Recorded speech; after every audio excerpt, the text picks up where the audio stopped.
लवकरच आपण सगळे मरणार आहोत. आपल्या आशा आणि भीती असंबद्ध असतील.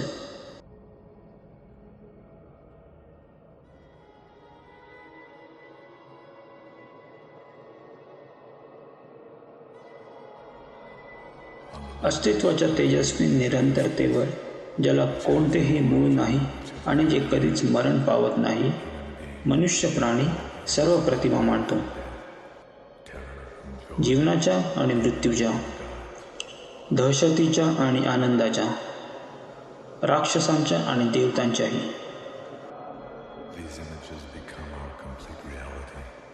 या प्रतिमा आपले संपूर्ण वास्तव बनून जातात आणि आपण त्यांच्या नृत्याचा विचार न करता त्यांनाच शरण जातो. या नृत्याच्या तालावर आपण मृत्यूची सर्वात मोठी भीती प्रक्षेपित करतो आणि आपण सर्वतोपरी प्रयत्नाने त्याकडे दुर्लक्ष करतो.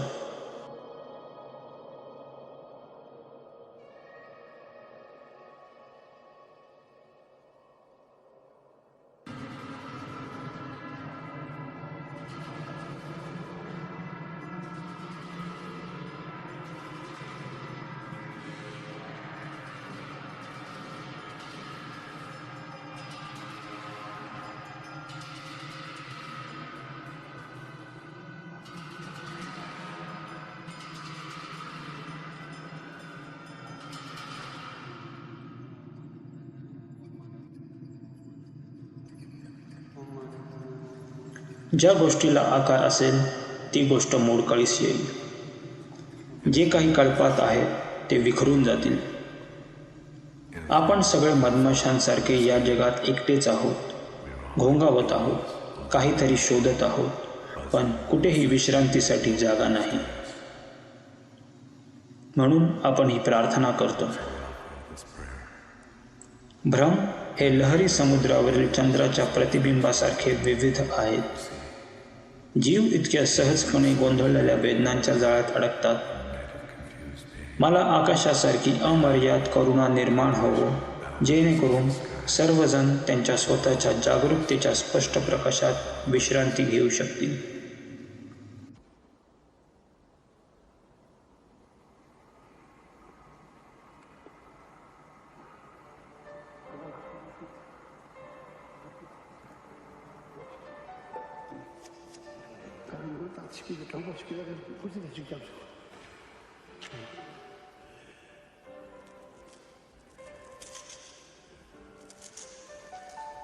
हे आहेत टप्टन सेरिंग.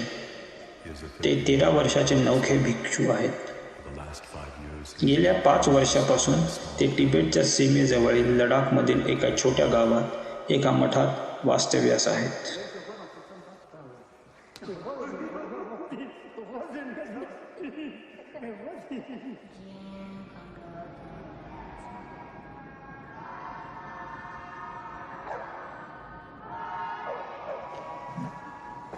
हे आहेत टप्टनचे शिक्षक लामा पेमा शोधन.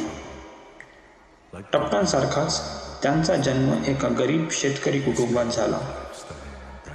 त्यांनी आपले संपूर्ण आयुष्य बुद्धांच्या शिकवणुकीचा अभ्यास आणि आचरण करणे यात व्यतीत केले आहे. जेव्हा चीनी लोकांनी तिबेटवर आक्रमण केले तेव्हा लामा पेमा शोधन तिथे भेट देत असलेल्या मठातून पळून गेले आणि पाठीवर 100 खंडांची सूत्रे आणि ग्रंथ घेऊन लडाखला परत आले. याच्यातूनच ते टप्टन आणि इतर तरुण भिक्षूंना शिकवत आहेत. सूत्र म्हणजे बुद्धांच्या वचनांच्या नोंदी.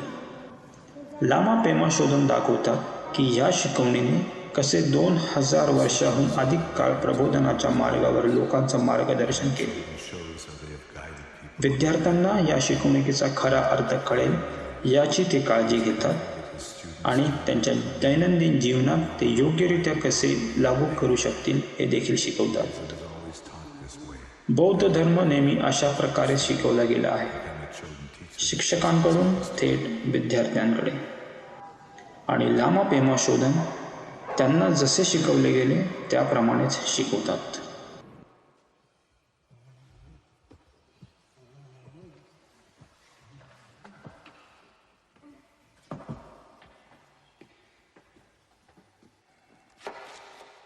एके दिवशी भिक्षू टप्टन सकाळच्या जेवणाची तयारी करत असताना त्यांचे शिक्षक सांगतात की जवळच्या गावात एक माणूस मरत आहे. आपल्याला सकाळी लवकर जायला पाहिजे जेणेकरून आपण त्याची मदत करू शकू. आपल्याला तिथे पुढील 7 आठवडे जावं लागेल.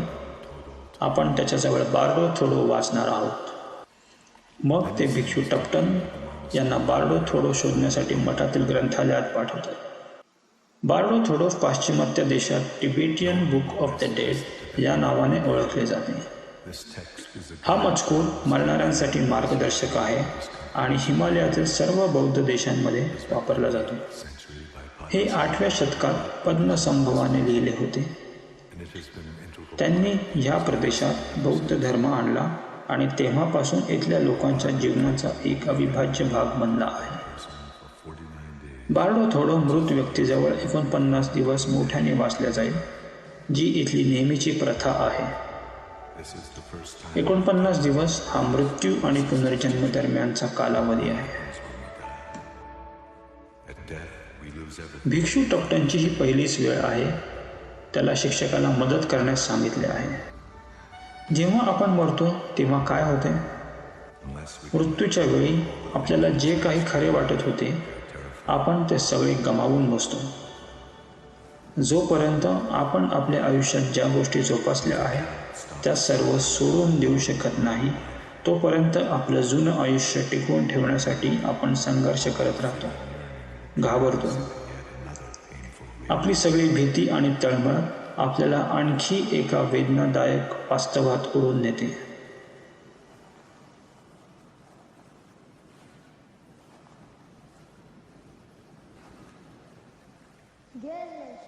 पण चैतन्य प्रत्यक्षात कुठे जाते? आपण सतत बार्डोस नावाच्या संक्रमणकालीन अवस्थेत भटकत असतो. या मजकुराचा अर्थ आहे ऐकण्याद्वारे बार्डोमधून महान मुक्ती, आणि याच्यात मृत्यूपासून जीवनाकडे होणाऱ्या स्थित्यंतराचे वर्णन केले आहे. जेव्हा मी हे मृत व्यक्तीजवळ मोठ्याने वाचत असेल तेव्हा काय होते ते तुला अधिक स्पष्ट होईल.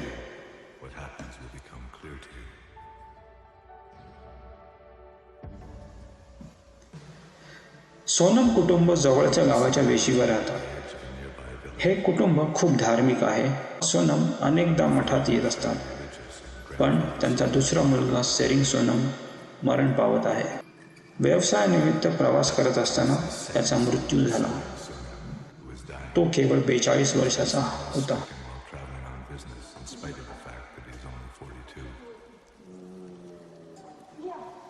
त्याची या जगाशी असलेली आसक्ती सोडायला अवघड होणार आहे. बायकोला, वृद्ध वडिलांना सोडून द्यायला खूप अवघड वाटेल आणि त्यामुळे तो बार्डोच्या वेदनादायक अनिश्चिततेत त्यांच्या मृत्यूनंतरचे 49 दिवस भटकू शकतो.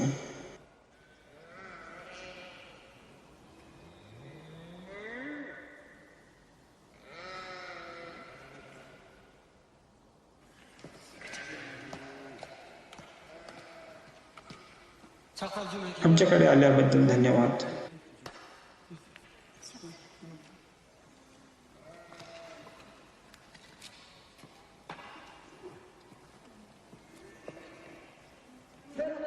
तुम्ही ठीक आहात का? मी ठीक आहे, पण माझा मुलगा. लामा मरणाऱ्या व्यक्तीसाठी आणि त्यांच्या कुटुंबासाठी शक्य ते सर्व करतील, जे स्वतःही प्रिय मुलगा, पती आणि नातेवाईक गमावल्याच्या आकस्मिक दुःखाने त्रस्त आहेत. बार्डो शारीरिक पतनाची सुरुवात होईपर्यंत आणि नंतर शरीर आणि चैतन्य वेगळे होईपर्यंत टिकून राहतो. आपण जिवंत असताना हवा, पाणी, अग्नी, पृथ्वी हे घटक एकत्र येऊन आपल्या चेतनेला आणि आकलनाला आधार देतात. जेव्हा अशी परिस्थिती नसते तेव्हा मृत्यू होतो. आता दैनंदिन जीवनातील पडदे नसल्यामुळे थेट मनच पाहता येते.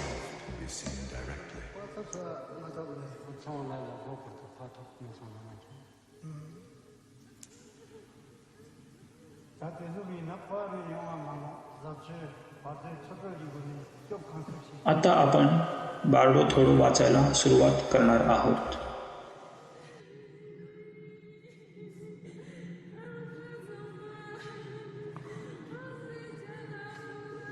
रडू नका, त्याचा फायदा होत नाही. हे फक्त मरणाऱ्या माणसाला गोंधळात टाकू शकेल. आता सर्वात महत्त्वाची गोष्ट म्हणजे सेरिंग सोनमचे मन अस्वस्थ, मुक्त आणि मोकळं करणे आहे. Doesn't help, it just confuses the dying man. The most important thing now is to help Sering Sonam's mind be untroubled and clear. प्रथम त्याला त्याच्या उजव्या बाजूला हलवा.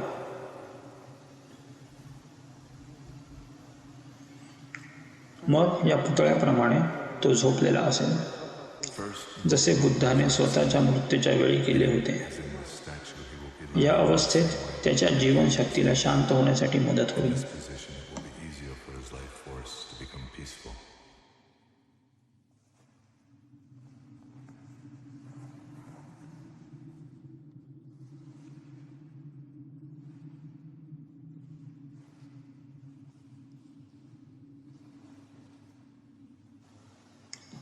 या पुस्तकानुसार मृत होणारी व्यक्ती त्यांच्या मृत्यूनंतर ठराविक कालावधीसाठी आवाजाबद्दल संवेदनशील असतात. अशा प्रकारे तो अशी शिकवण ऐकेल जी त्याला मदत करू शकेल.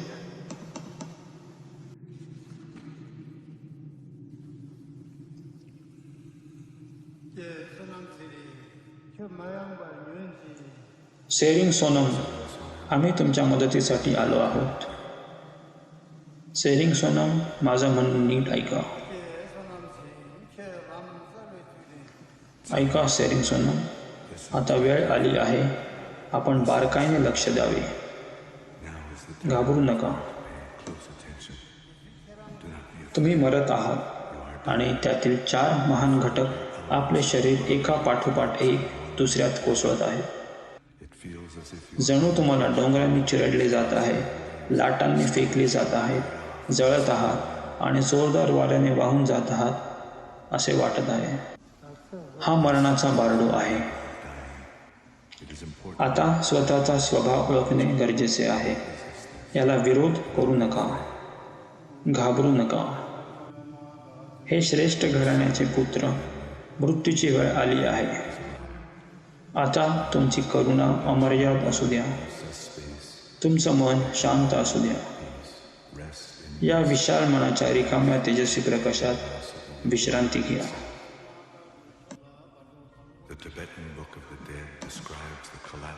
तिबेटियन बुक ऑफ द डेडमध्ये शरीरातील घटकांचे पतन कसे होते याचे वर्णन केले आहे. पृथ्वी पाण्यात कोसळते, पाणी अग्नीत कोसळते, अग्नी हवेत कोसळते आणि हवा चैतन्यात विरघळते. मग स्वतःच्या मूलभूत स्वभावांमुळे निर्माण होणारी तेजस्विता, शुद्ध पांढरा प्रकाश, स्पष्ट तेज याचा अनुभव होतो.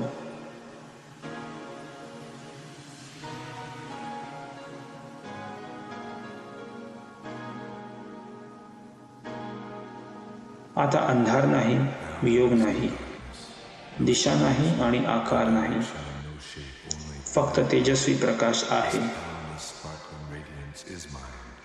हे अमर्याद झगमगणारे तेज म्हणजे जन्म मृत्यूच्या सावलीपासून मुक्त, कोणत्याही प्रकारच्या सीमांपासून मुक्त मन आहे. सेरिंग सोनम, ऐका. आता सर्व प्रकाश तुम्हाला पूर्णपणे व्यापून टाकतो. सर्व अवकाश शुद्ध प्रकाशात विरघळला आहे. हा तेजस्वी प्रकाश सर्व बुद्धांच्या, सर्व जागृतांचे मन आहे. सर्व जागा शुद्ध प्रकाशात विरघळली आहे हे ओळखणे आवश्यक आहे.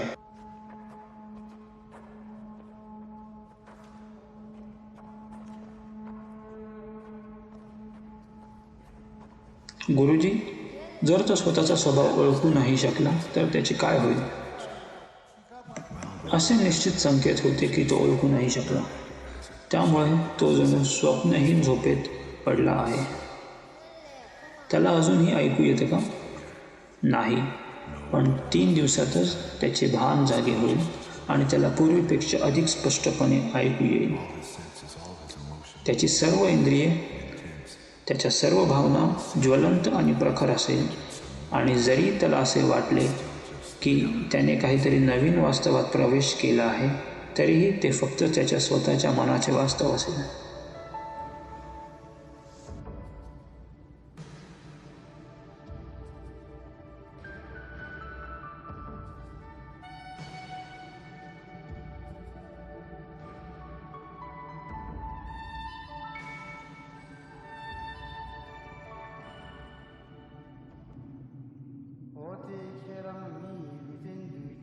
कारण तू तुझा खरा स्वभाव ओळखू नाही शकलास.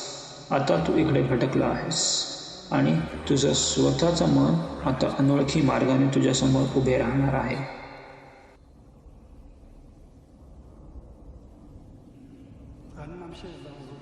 आता त्याचे शरीर आणि चैतन्य वेगळे झाले आहे. आता मृत व्यक्तीला कळत नाही तो जिवंत आहे की नाही. असं असलं तरी तो आपल्या कुटुंबाला पाहू शकतो आणि त्यांच्या रडण्याचा आवाज ऐकू शकतो. Lord Sering Sonam, Tsering Sonam, लक्षपूर्वक ऐका. you are not alone. हे जग सोडणारा तू एकटा नाहीस. प्रत्येकजण मरतो. Indulge in या स्थानासाठी यापुढे इच्छा आणि उत्कंठा बाळगू नकोस. इथे राहता येईल असा कोणताही मार्ग नाही.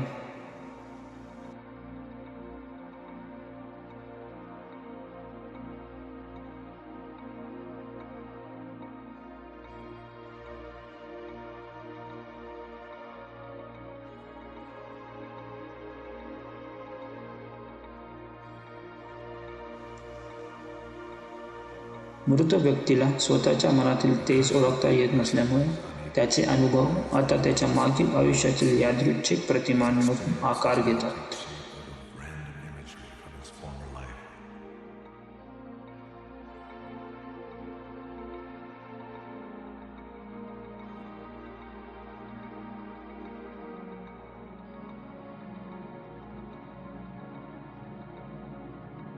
He sees his friend या प्रतिमांमधून त्याला त्याचे मित्र आणि नातेवाईक हाक मारताना दिसतील, पण याची उत्तरं त्यांना ऐकू येत नाहीत. मृत्यूने तो त्यांच्यापासून दुरावला आहे आणि दुःख त्याच्या मनाला भिडतं. he can see his bed, त्याला त्याचे कुटुंबीय आणि नातेवाईक रडताना दिसतात. त्याला त्याचा पलंग दिसतो, पण आता तिथे तो पडलेला नाही. त्याऐवजी एक मृतदेह आहे.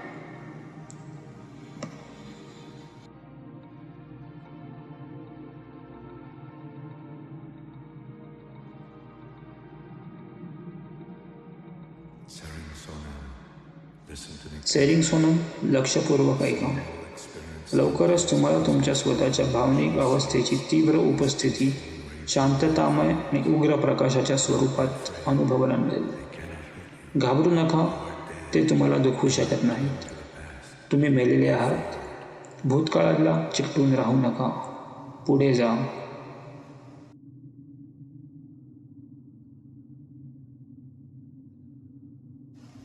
Sering Sonam, शेरिंग सोनम, पुढे जा.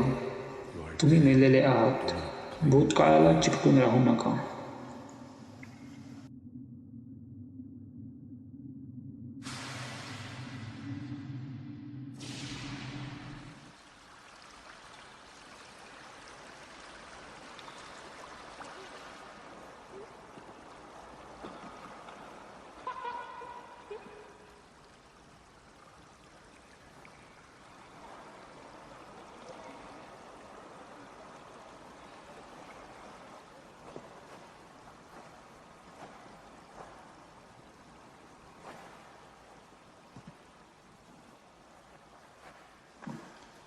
Pema लामा पेमा शोधून शिकवतात की हे जग स्थिर आणि घन वाटत असले तरी इथली कोणतीही गोष्ट कायमस्वरूपी नाही.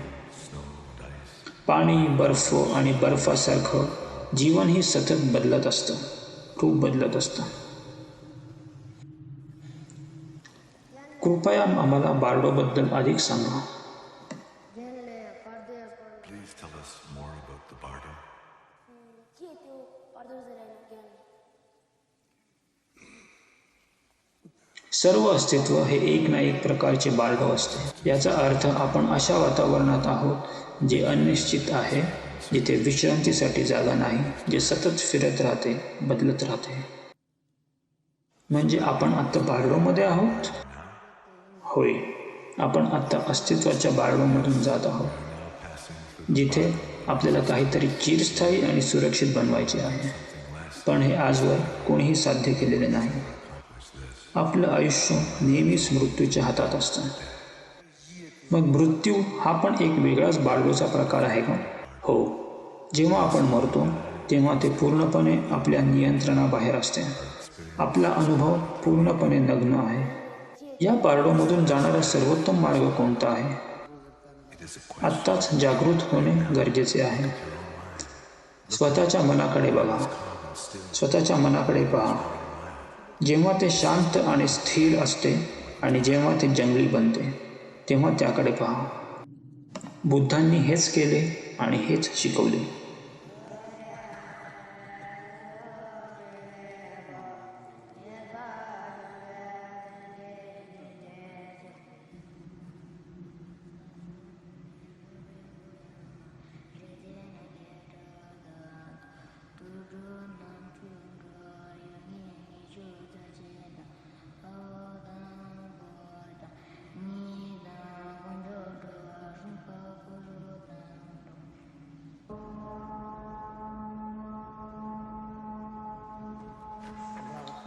सेरिंग सोनम, लक्षपूर्वक ऐका.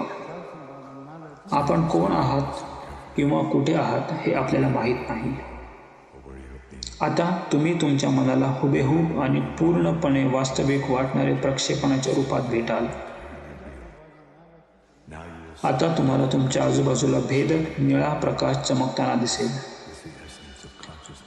हेच बुद्ध विरोचन यांच्या चैतन्याचे सार आहे. त्याचे ज्ञान हे सर्व काही प्रतिबिंबित करणाऱ्या आरशासारखे आहे. तो त्याचा पूर्ण पवित्रतेचा चैतन्याचे रूप आहे. हे ज्ञान तुमच्याच अंतःकरणाचा एक अविभाज्य भाग आहे. पण त्याचवेळी तुम्हाला आणखी एक विखुरलेला सौम्य पांढरा प्रकाश दिसेल. तो टाळा. जर तुम्ही त्या सौम्य पांढऱ्या प्रकाशाचे अनुसरण केले तर तुम्ही स्वतःला देव म्हणून जन्म घेण्याच्या तात्पुरत्या आनंदात अडकलेले असाल. तुम्ही कालांतराने अज्ञानात जगाल आणि अनपेक्षित मृत्यूच्या अधीन असाल.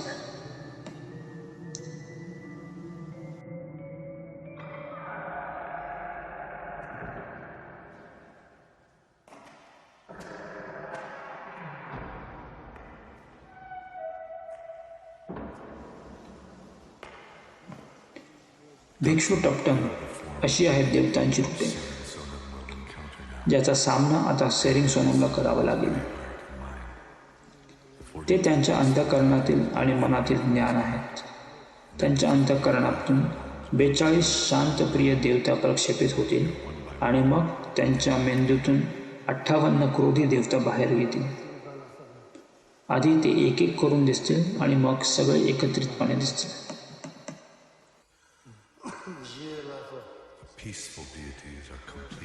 शांतप्रिय देवता संपूर्ण, अचल आणि अजेय आहेत. जर त्याला या देवतांच्या विशाल परोपकारी अवकाशात प्रवेश करणे सहन झाले नाही, जर तो आत्मकेंद्रीपणा, कटुता आणि भीती सोडू शकला नाही, तर हे देवता क्रोधी भयानक होतील, जे त्याला चिकटलेल्या अहंकाराचे रक्त पिऊन त्याचे सर्व भ्रम चिरडून टाकतील. जर तो त्यांना स्वतःच्या मनाची अभिव्यक्ती म्हणून ओळखू शकला तर ते त्याच्या जागृतीचे चिन्ह असेल.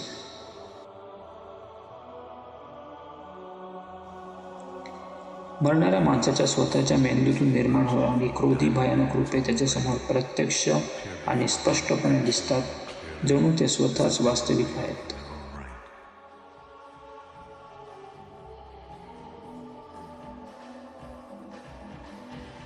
त्याला वाटणारी दहशत आणि राग हे पूर्णपणे जागृत होण्यापासून दूर राहण्याचे त्याचे स्वतःचे प्रयत्न आहेत. तो अनिश्चितपणे त्याच्याच मनाचा देखाव्यात भटकतो. जर त्याने हे स्वतःच्या मनाचे प्रक्षेपण म्हणून ओळखले तर त्याची मुक्ती त्वरित आहे.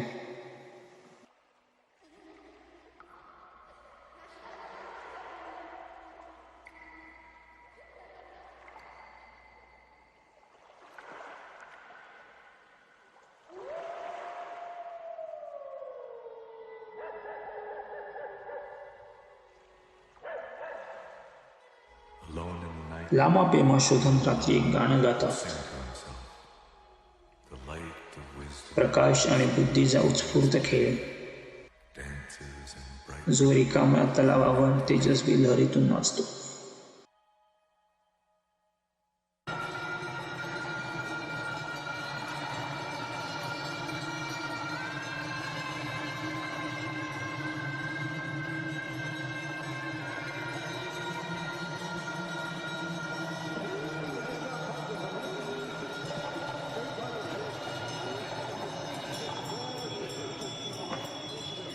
मृत्यूनंतर 8 दिवसांनी सेरिंग सोनमच्या मृतदेहावर अंत्यसंस्कार केले जातात, जेणेकरून तो यापुढे पूर्वीच्या शरीराला चिकटून राहू नये आणि जेणेकरून त्याचे नातेवाईक आणि प्रियजन त्याला त्यांच्या आसक्तीतून बंधनातून मुक्त करू शकतील. त्याचे शरीर अग्नीला अर्पण केले जाते.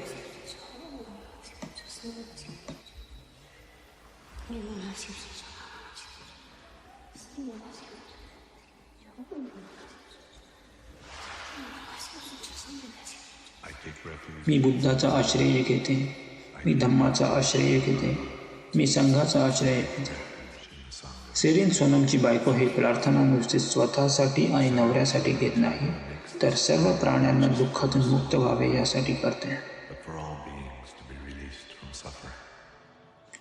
सेरिन सोनमच्या मृत्यूला 8 दिवस झाले, पण तरीही तो पारडोमध्ये भटकत आहे. But still he wants. आता त्याला क्रोध देवता दिसत आहेत, Now he is म्हणून त्याच्यासाठी आता कठीण काळ असणार आहे. it is a difficult time. कृपया त्याचा विचार करत राहा, कृपया त्याच्यासाठी प्रार्थना सुरू ठेवा आणि त्याला प्रोत्साहन द्या, जेणेकरून त्याला मार्ग शोधण्यास मदत होईल.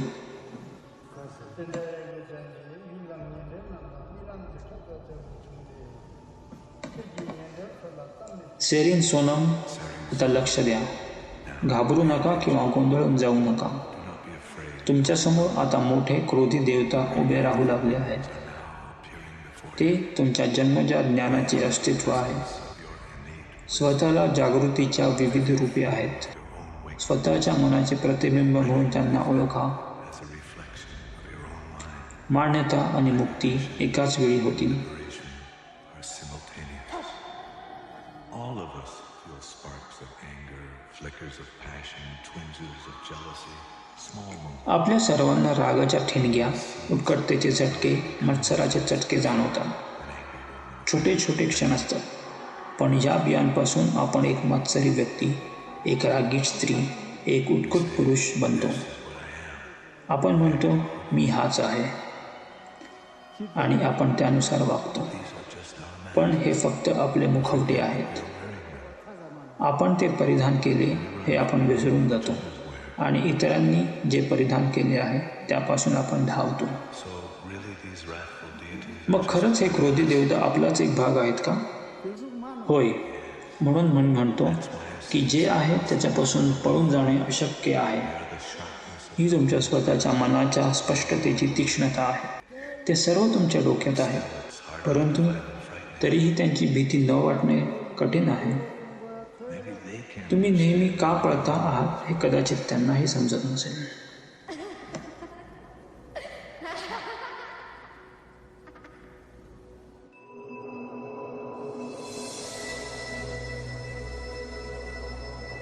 then all together and all at once. मग सर्व एकत्र आणि सर्व एकाच वेळी शांतपूर्ण आणि क्रोधी देवता मरणाऱ्या माणसासमोर प्रकट होतात. If he does not recognize these, ते सगळे आकाश व्यापून टाकतात. then they जर त्याने हे स्वतःचे मनाचे प्रक्षेपण म्हणून ओळखले नाही, तर हे सगळे मिळून एका भयानक फळा काढलेल्या आणि चमकणाऱ्या डोळ्याच्या मृत्यूच्या देवताच्या प्रतिमात रूपांतरित होतात. हे सुद्धा त्याच्या स्वतःच्या मनाचे प्रक्षेपण आहे. पण जर त्याने ते मान्य केले नाही, तर त्याची भीती आणि अस्वस्थता बळावते. तो घाबरून पुनर्जन्माच्या बारडोकडे भटकत जातो.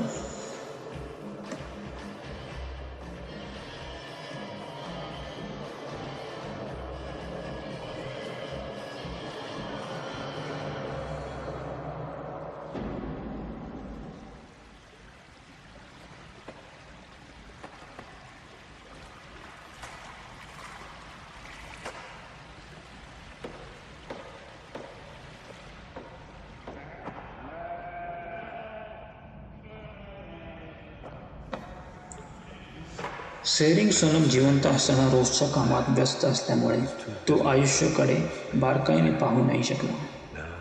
आता त्यांच्या मृत्यूला 3 आठवडे उलटून गेले आहे. त्याचे मन जुन्या सवयींच्या प्रवाहाने ओढून वाहत आहे. तो अजूनही स्वतःचा मूलभूत स्वभाव ओळखू नाही शकत.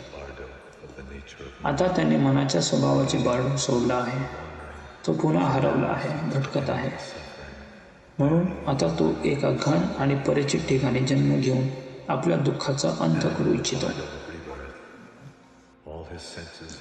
आता पुनर्जन्माच्या बारडूमध्ये त्याचे सर्व इंद्रिय अत्यंत तीव्र झाली आहेत आणि त्याची चेतना पदार्थ नसलेल्या शरीरासारखा आहे.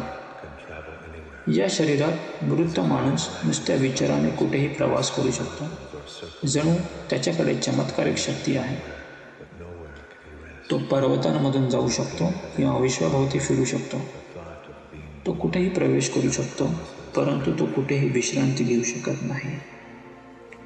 त्याच्या अंतहीन भटकंतीच्या वेदनेत आता जन्माला येण्याचा विचार हाच मोठा दिलासा आहे.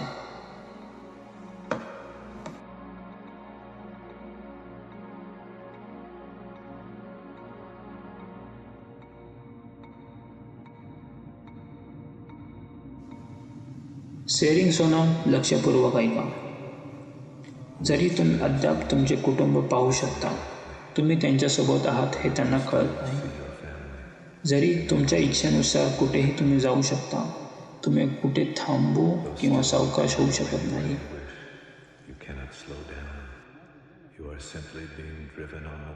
मेलेले प्राण जसे वाऱ्यावर वाहून जाते, तसे तुम्ही आशेच्या आणि भीतीच्या वाऱ्यावर वाहत आहात. अजूनही स्वतःचा स्वभाव ओळखता येत नसल्यामुळे त्याचा राग, वासना आणि गोंधळ कायम अधिक तीव्रतेने, अधिक ठोसपणे चव्हाट्यावर येतात.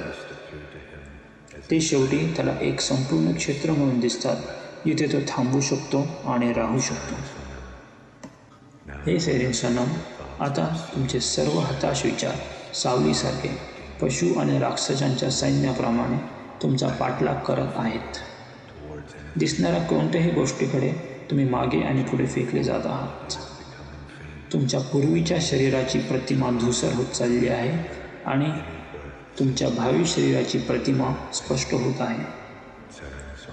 तुम्हाला सध्याच्या वेदनांपेक्षा कोणताही जन्म चांगला वाटतो. सेरिंग सोनम, ही तुमची शेवटची संधी असेल. तुमच्या मनाची पकड पूर्णपणे विरघळू द्या. मग तुम्ही देव म्हणून जन्माला आला आहात की माणूस म्हणून किंवा एखादा प्राणी म्हणून, मग तो भुकेला भूत असो किंवा एक ईर्ष्याळू देव असो किंवा एखादे नरकातील प्राणी, तुम्हाला पुन्हा त्रास, जगण्या मरण्याच्या अपरिहार्य यातना सहन करावं लागेल.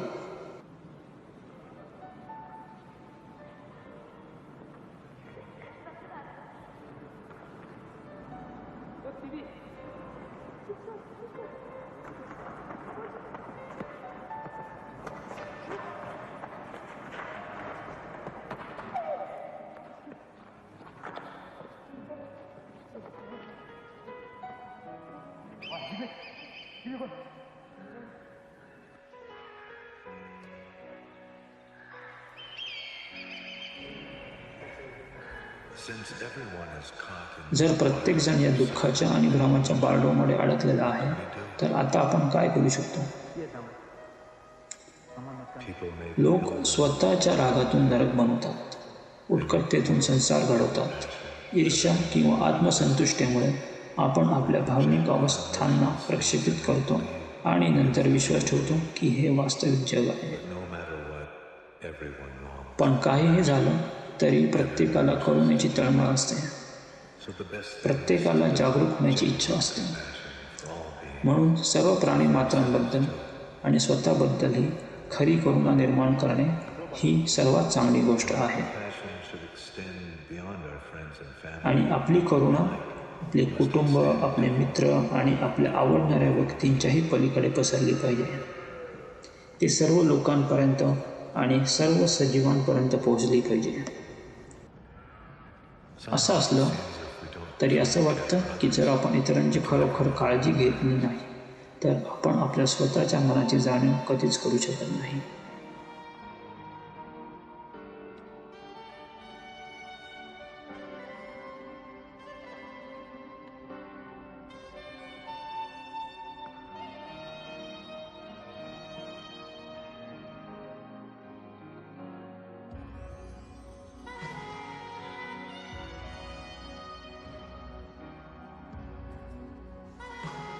लक्षात ठेव टप्टन, तुमच्याकडे उच्च अंतर्दृष्टी आणि शुद्ध आवेग असू शकतात, परंतु आपण लक्ष न दिल्यास आपण पुन्हा जुन्या सवयींकडे परत जाऊ शकतो.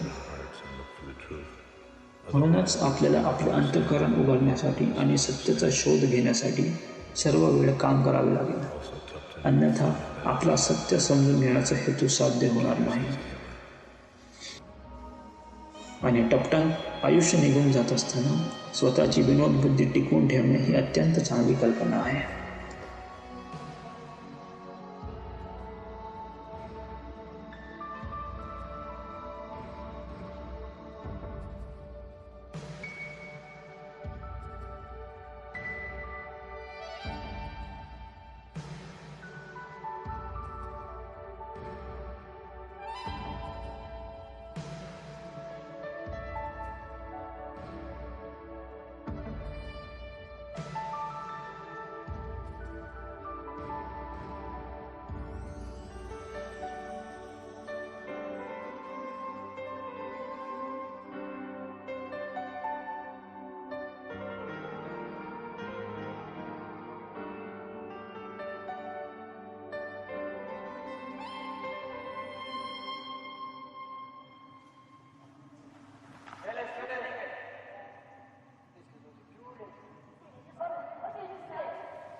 जेव्हा तो पुनर्जन्माच्या बारडोच्या शेवटी पोचतो, तो ज्या जगात प्रवेश करत आहे त्याची वैशिष्ट्ये त्याला अगदी स्पष्ट होतील.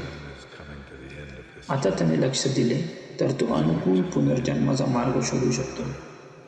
The features of the world he is going to enter will become very clear to him. If he pays attention now, he can find his way to a favorable rebirth.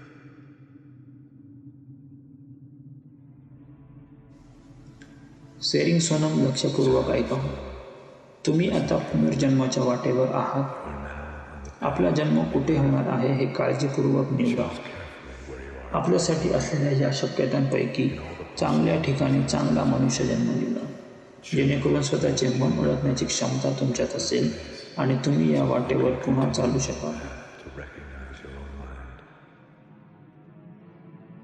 जर तुम्ही घरासाठी हताश असलात तर जंगलातील गडद गुहा प्राणी क्षेत्रात जन्म घेऊ शकता.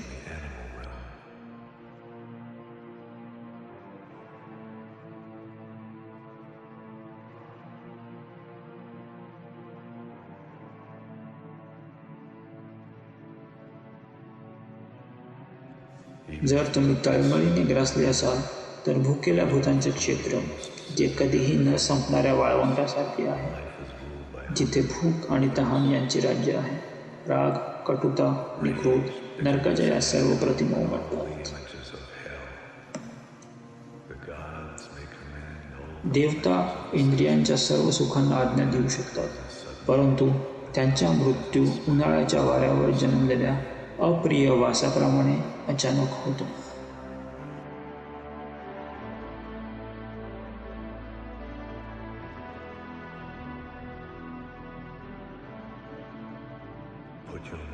तुमचे मन शांत ठेवा, सुखदुःखाचा अतिरेक टाळा आणि जन्म घ्या जिथे तुम्ही अजूनही तुमच्या मनाचे तेजस्वी सार ओळखू शकाल.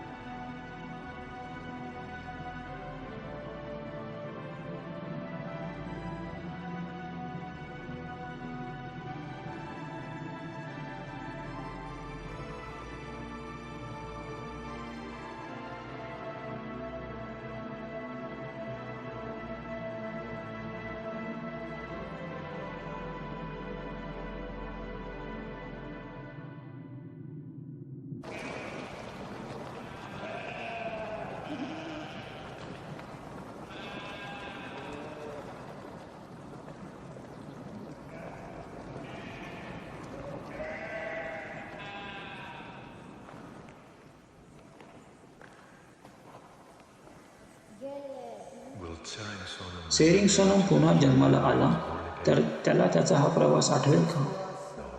नाही. Maybe more sensitive in some ways. तो काही बाबतीत अधिक संवेदनशील असू शकतो, पण तरीही त्याला पुन्हा नव्याने सुरुवात करावी लागेल. म्हणजे याचा अर्थ जीवनात येणे ही साजरा करण्याची गोष्ट नाही का? To be celebrated.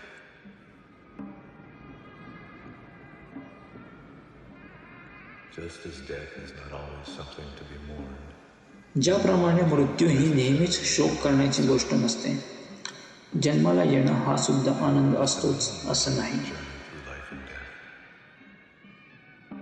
मग आपल्या या जीवन मरणाच्या प्रवासाचा अर्थ काय? Passion. That is the सत्याचा शोध घेणे आणि करुण्याचे आचरण करणे, अशा प्रकारे जीवन सार्थक बनते. just as it does for this young bride. The beginning of जसे या तरुण वधूच्या बाबतीत घडते. promise. वचन घेऊन ती नवीन जीवनाची सुरुवात करते.